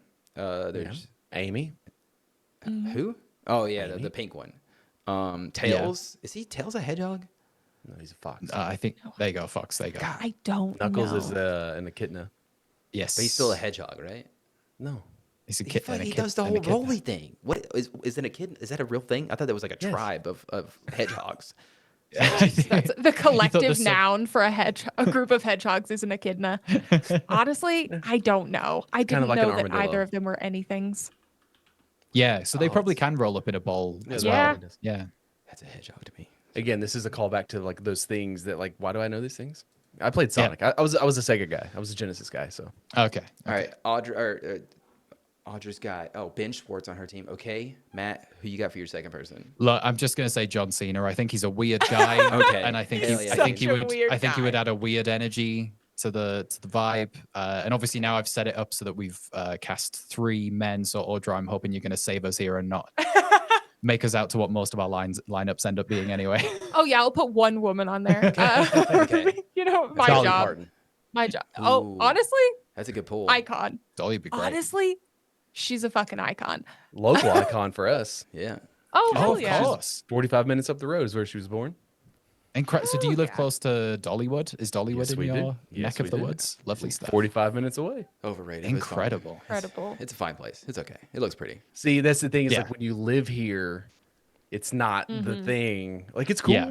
It's cool. Like my daughter loves Dollywood, so like I'm more into Nice. it now than I was. But like now it's just like, it's fine. Like you should Yeah. go. Like it's definitely something you should do, and hang out. But like Yeah. it kind of loses its like appeal when you live this close to it. You know, And you get a season pass, and you go like 18 times in 1 year. So, okay. the traffic is like a nightmare. It's like it makes you want to die. Oh gosh, it's the worst. Yeah. But Alright. I mean, look, if we were there as tourists, we'd be part of that problem and we'd be loving it. Yep. Hey, That's it's what I'm fine. saying. I love being a tourist in other countries, in other states. You've rather. never been to. Dude, when we were in Tampa, I was having a great time. I loved being a tourist the entire time. It was so much fun.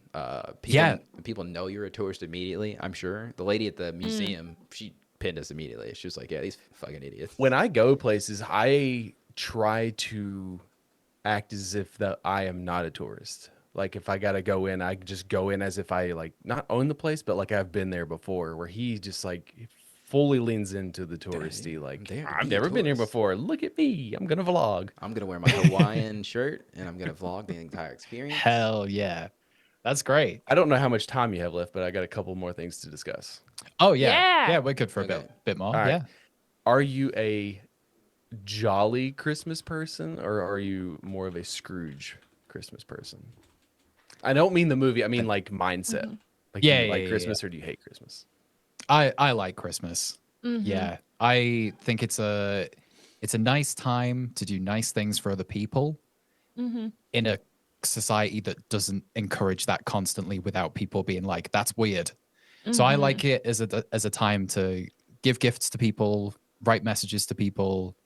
And yeah, the rest of the time, sure, the rest of the year you can make donations to faceless corporations and stuff. But if you just show up to your friend on like, I don't know, July 10th and tell them they're beautiful, and give them a gift, that's like frowned upon. Everyone's like, what Yeah, are you doing? So I like that's Christmas weird. as like a time that you get to be open and honest and kind. Mm-hmm. That's a lame answer. I like mean, that. that's a No, I good- like that that's- answer way better than somebody being like, I just yeah. like the trees or whatever. I don't know. So Yeah. I like the trees as well. Yeah. I like Christmas as like that fostering the community, being together, that type of jolly spirit that you like pump in right before it gets cold and dark. Cuz like technically I guess it's the darkest that it is December 21st. But like that's the darkest it's going to get. But here, winter doesn't properly hit until end of December. And so we've got January, February, March. It's going to be cold. It's going to be snowy. It's going to be kind of miserable.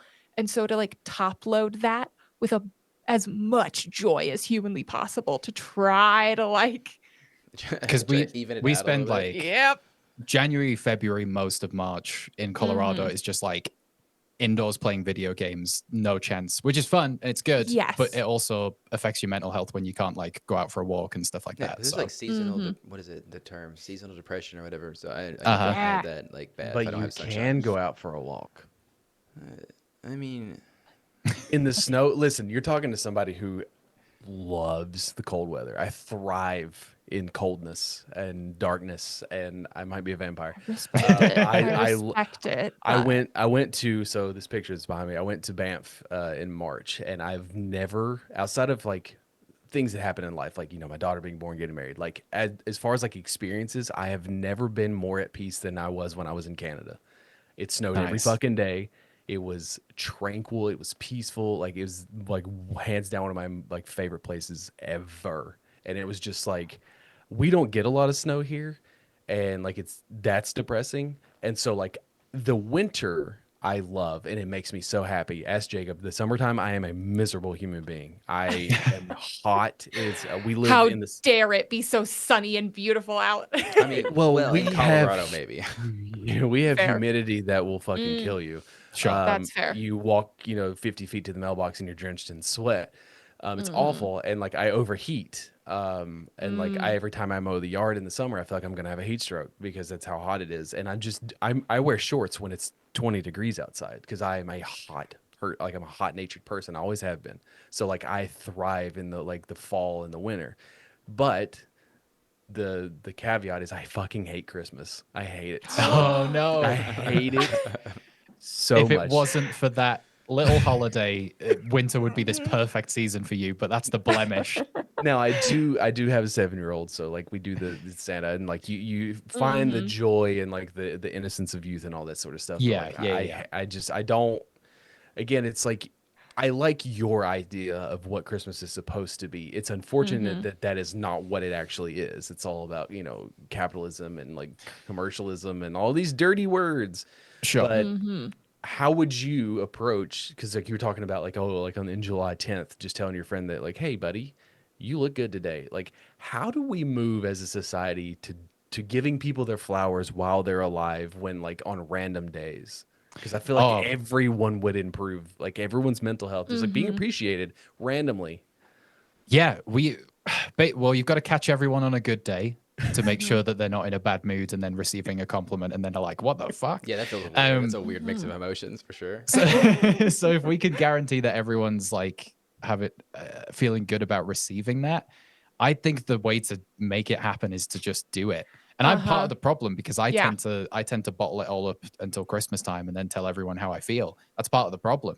I think like maybe I should in 2025 just randomly let people know that, because there's no way that it can change without people actually doing it. We need a few weirdos out front just doing it Yeah. and just being kind. And I think if I know remember just to, the person. I'll try it. Yeah. How do you? I don't know about you, but I am someone I do not know how to accept compliments. I don't know how to accept nice things people say about me. It makes me feel extremely uncomfortable. So like, has improv helped you with that? Has like learning to just like you said, you're like, I'm smart. Like I know I'm smart, but like you have that little voice in the back of your head. It's like, don't say that. Don't say that. So like, It's hard so hard. it's hard to accept compliments. I'm someone I just automatically assume that people are lying to me, not Same. nefariously. Like I don't think they're lying to me for the sake of lying. I think they're like, if they say this nice thing, it is like optimal for social cohesion. And so they're going to say, I just started saying, I don't know. What if they actually thought that? Like, what is the world in which, okay, so if they actually think this, then the way that it becomes a bigger, weirder thing if I'm like, no, no, no.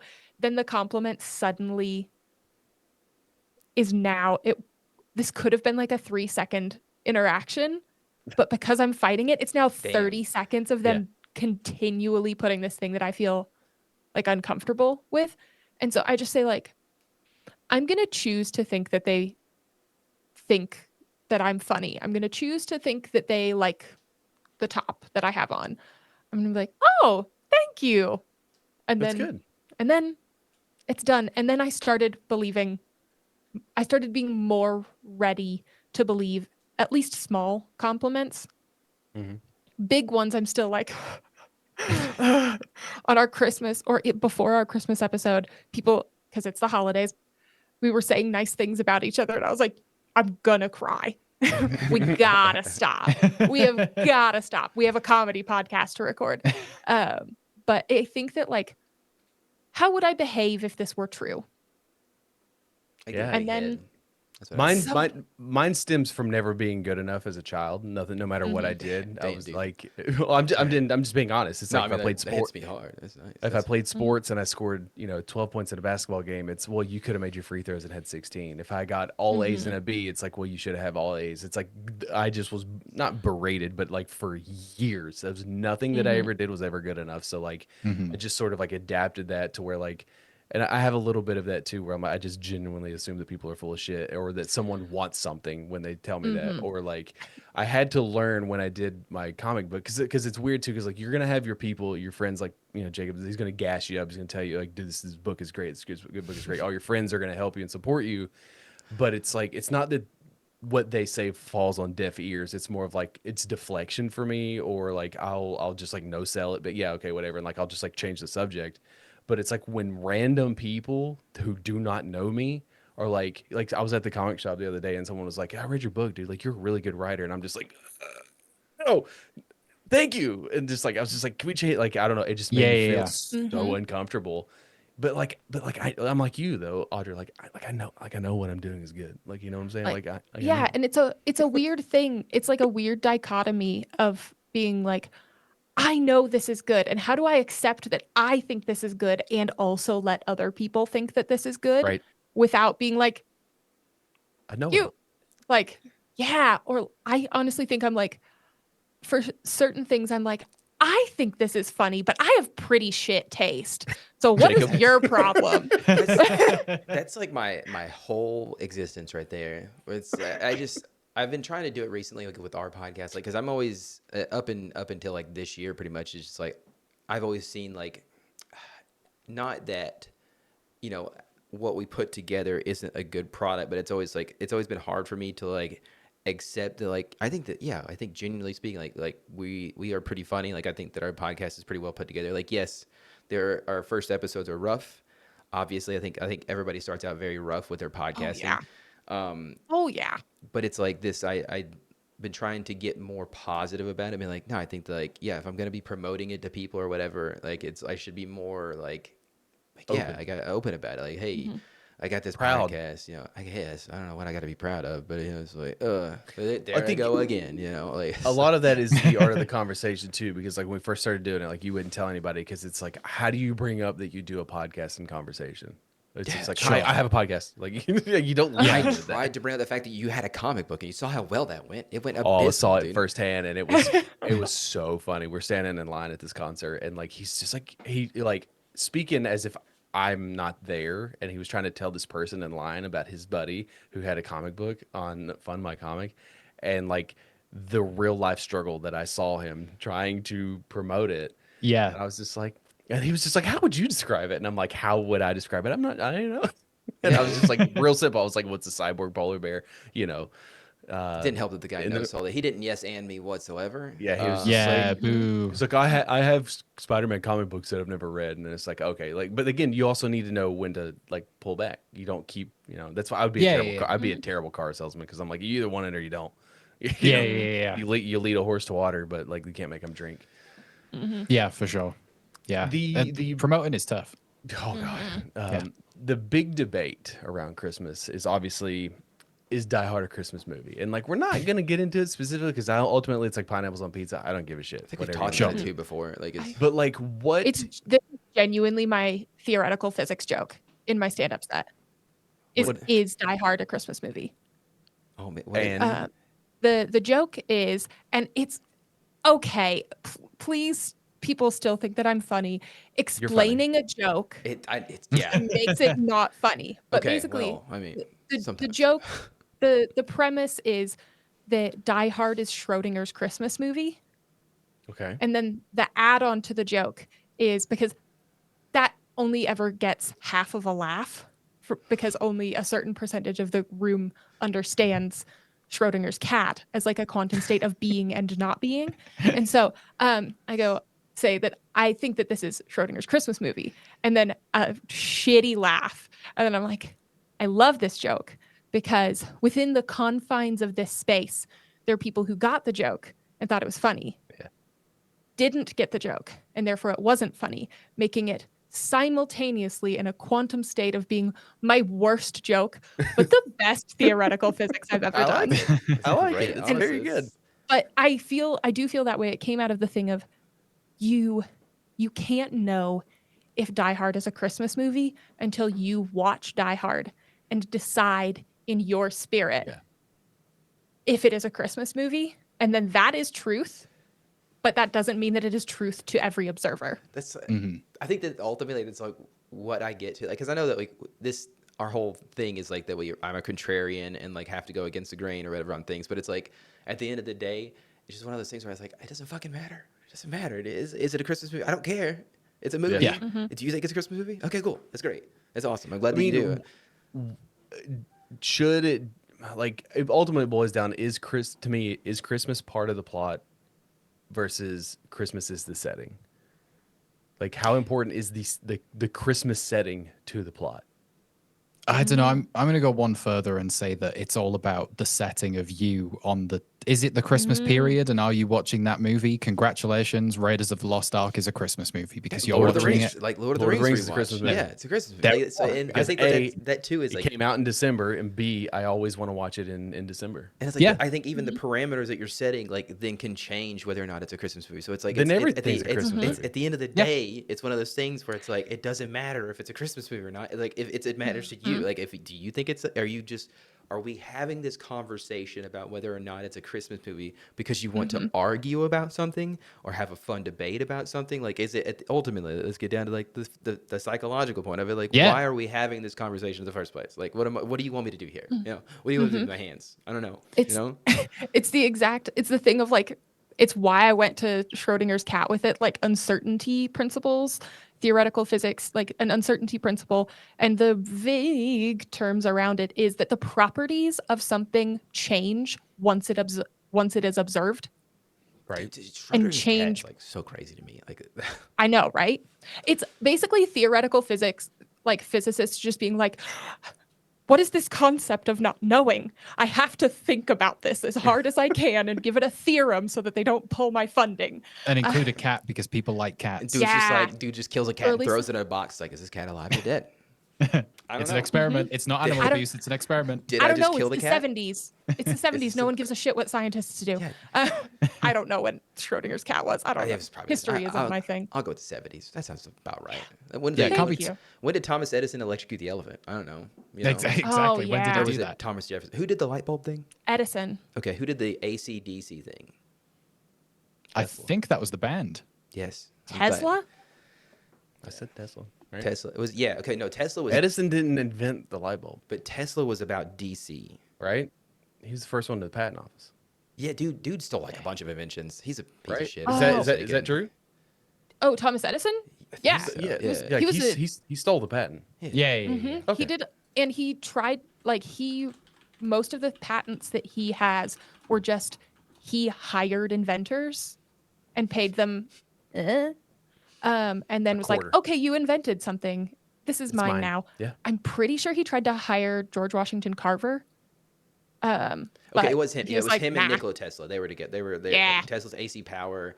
He was DC. I think he electrocuted an elephant. Yeah, okay. So Yeah. most notably, the infamous story Angus of Malcolm electrocuting. Young, Brian Johnson. Yeah, electrocuting an elephant to demonstrate the dangers of AC. But I'm pretty sure he fucked up the experiment. And like he, you know, he's.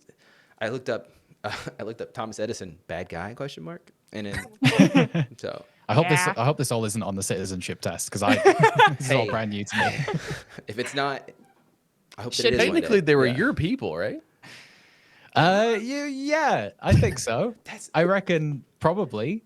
When was it? No, I think Yeah. Edison will have been like a second or third generation American, Yeah. right? That's what I was. I think I was talking to Alex about it like a couple of episodes ago. No, we were talking. Who were we talking to?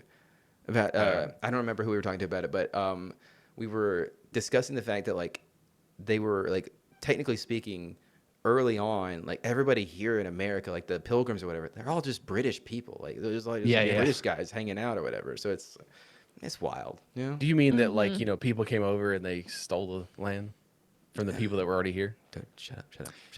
Yeah. We We, didn't- we started it. We invented that whole thing. No, we worked with the people here. We literally gathered the mass and created this continent Yeah. in 16. Everybody pushed sand Something. to one little pile Yep. in the ocean. That's dude. That's why they got rid of all the witches, because like they did all the magic to put the country together, and then That's they had to it. get rid of them. They got rid of the proof. Boom. We've just discovered it, guys. Did you know Just like America. that the Salem witch trials, like every other thing in America, was just stolen from another thing that happened? I think it was. Oh man, where was it? It might have been was the in UK. England. It was in Yeah, the UK. yeah, it was in They had- England, yeah. But they did werewolves, which is so much fucking cooler, dude. Are you kidding? Yeah. Fucking okay. We did- But no, arguably, We did misogyny in the form of witchcraft as well. We did that as well. But We that's the covered it. thing, We is, like, covered it. all. They were still like mad at like the people because the werewolves. They still thought that like they were witches or whatever. But it's like, fucking, that's more rad as hell. Like witches are objectively really cool. Like I get it. Like I love witches. That's super cool. Do you keep doing the witchy things? But you like, want some werewolves as well. but, like, Uh-huh. Can we get like a werewolf or two? Like We've been trying to get a skinwalkers. witch for like 5 years because like there's this whole running theory joke that my family has been cursed somewhere down the line.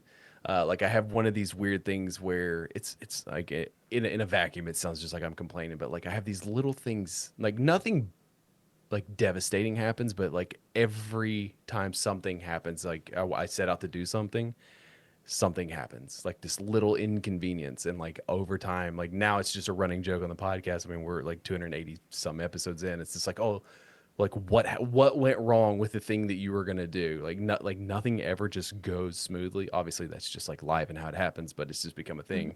The Osborne curse. And so yeah. you want to get a like- witch on the show to just wanna, like- uncurse you or to Yeah. explain the curse? I would Maybe love both, to be honestly. uncursed because like I didn't do anything wrong. Yeah. It's a generational thing. It's a generational curse passed down from That's your what I'm saying. grandfather's That's what I'm father. saying. So Like they can keep it. Just like it's more for Yeah. my daughter's sake. Like I don't want her to have to deal with it. Like no, she breaks the curse. set think up the she might actually future break the better curse. than. Oh my gosh, what- if she becomes a witch. Then she can break the curse. But I also Incredible. Think, I think that it's only the male heir gets passed down to, and wow. since you're the last, Rude. Well, okay, but Rude. I'm playing on fucking No. paranormal activity rules, okay? Yeah, but here's the thing. Mm-hmm. They don't know this. So this is a weird family history I'm going to tell you about myself. So like for 7 generations, you go back, one male, no siblings. So like great grandpa, great all the way, like all the grandpa, no siblings, male. My Interesting. dad, Mm-hmm. no siblings, male. Me, no siblings, male. My daughter's the first female.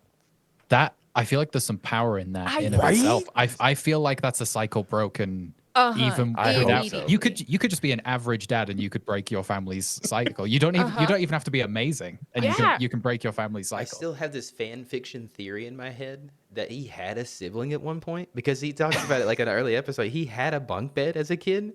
I did. And it's like, and was it's weird. it's sad, of course, because his sibling's no longer in the family or whatever. But it's like, I always have this theory in my head where it's like his parents had a second child at some point, but due to like the curse, may it be or whatever, they had to get rid of him.